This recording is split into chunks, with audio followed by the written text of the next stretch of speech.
I want to present to you today the memoirs of Professor Toyin Falola, A Mouth Sweeter Than Salt, an African memoir.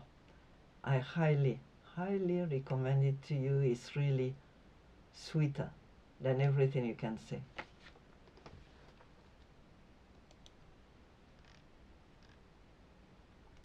Toyin Falola offers here his childhood memories, but also and above all, a picture of Nigeria and especially of the city of Ibadan at the turn of independence. One should therefore not look at these memoirs for an individualized biography of the historian, whose childhood, as confirmed by his oriki, is almost entirely intertwined with the history of his city and his family, and who claims to carry with him both his father, who died the very year of his birth, and Ibadan. The close connection between the author and his city, already apparent in the first chapter, is confirmed in the following chapters as we delve into the country's contemporary history, seen simultaneously by the child of the 1950s and the adult of memories.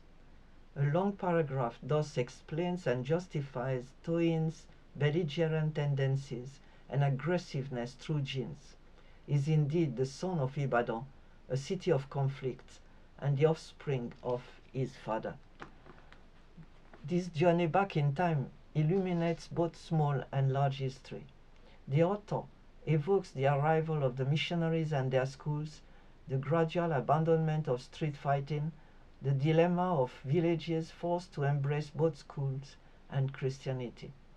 He recreates the atmosphere of the national holiday at a time when the veneration of the Queen of England was transformed into veneration of Nigeria, and as it continues to be experienced by millions of children, with its packed stadiums, their marching school children in step, and the innocent parodies to the tune of the national anthem. Further, he reflects on the changes introduced by the British after 1893, the railway network linking the south to the north in 1912 and to the east in 1927 to transport granules and cocoa to the coast, the development of the new town, the arrival of electricity and running water, followed by that of thousands of Nigerians from all corners of the country, the banks, churches, schools, markets and shops, and the construction of the GRAs inhabited by the British and then by the country's elite. He relieves the advent of radio, then television in 1958, revealing his preference for radio, its news and its music, and discovers local history as a zone of power conflicts, serving to establish political and social hierarchy. The title of the second chapter, The Mouth and the Blood, announced the mouth that speaks the word of blood, the recitation and the weight of genealogies. Further on, we find the song of praise to the power of word that inspired, in part, the title of the book, A Mouth Sweeter Than Salt. The mouth here is language and the discourse that one needs to live. 2 mouths for Lagos, 4 for Oyo, and 18 for cosmopolitan Ilorin.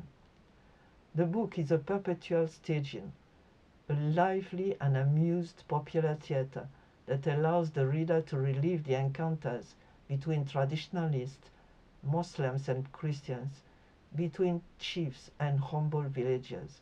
It's also a tender but always critical observation of the compromises plunging Christians into the quicksands of witchcraft, a foretaste of the chapter entitled The Serpent and the Bible, which introduces the reader further into the syncretist universe of Nigeria through the paternal household and its tenants. For Toyin at the time, the church meant street preaching of pastors, singing of hymns, and the sin of gluttony. It's also a place of punishment and occasion for an anecdote recounting the unexpected effect of a forced 2-week stay in a spiritualist church on one of his classmates after his failing at school. The latter would end up as a university professor of chemistry. The seventh chapter is entirely dominated by the tall figure of Leku, one of the wives of the household, feared and respected for her medicinal and esoteric knowledge. At the center of the chapter, the ordeal to which he was submitted for obscure reasons at the end of Leku reveals to him the other side of this woman. Later, he will evoke the annual carnival of Ibadan and his body songs, affirmation of the ancestral cult, popular and respected by all.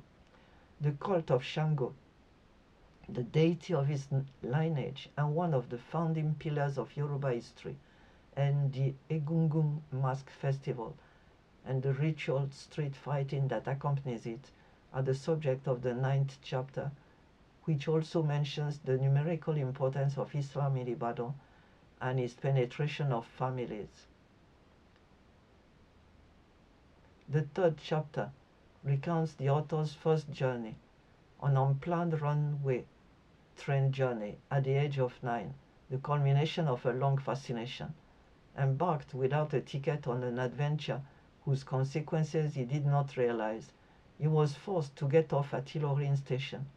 There he discovered a different way of life and became for a time the obligatory companion of a blind man, to whom he would later compare academics who interpret events by citing the obvious. He eventually ended up with his parents thanks to the forceful intervention of a postman, which earned him a new nickname, Emere, unpredictable traveler.